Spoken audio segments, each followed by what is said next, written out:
So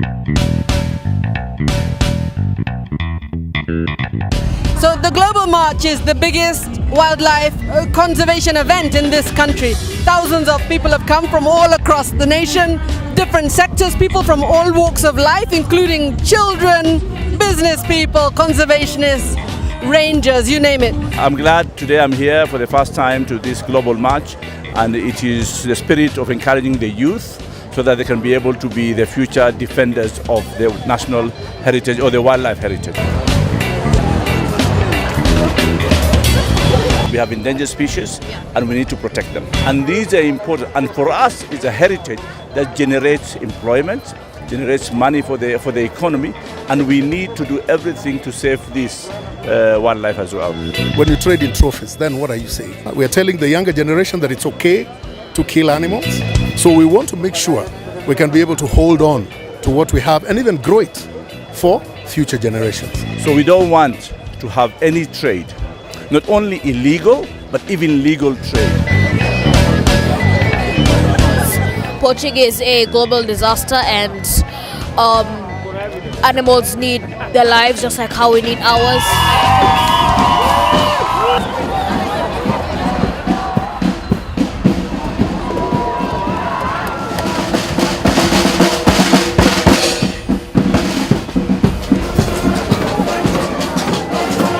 I understand the value of our animals in our ecosystem. Yeah, it feels great to really conserve these creatures. It brings us income as Kenya, and it's always also an heritage for us.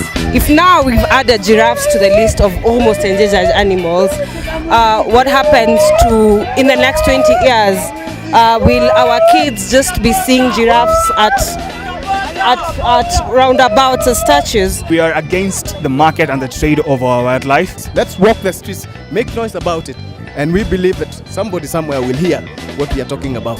If we don't educate people, if we don't create awareness, then we will lose a very significant part of our culture, our heritage, and our economy. I think it's really important nowadays to fight more and more for wildlife, because even if we are protecting more and more, there's still so much cruelty going on in nature, and that's why it has to stop right now. At least people are now more aware of some of the challenges that are going on, especially the threats facing our wildlife. Call it pangolin, our gravy zebras, our giraffes, our elephants. So it's up to us as young people and also the government and those that make policies. How can we come together now to do something for our wildlife? We want to see a rise in participation across the board. All conservation activities and events and projects done by any conservationist will have a higher level of participation because of today.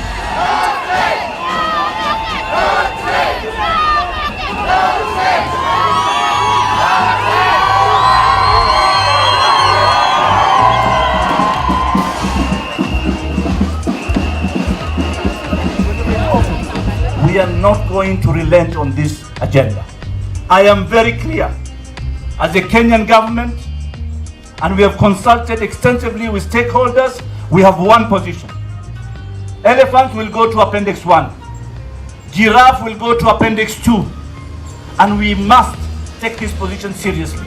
So I want to declare tomorrow to be free entry for all Kenyans in Nairobi National Park, the orphanage, and the safari walk for all Kenyans. So it's a really important moment when we can all come together because we all believe in one thing, and that is justice for wildlife. We're losing our animals because of global demand for ivory, rhino horn, pangolin scales, and many other animal products.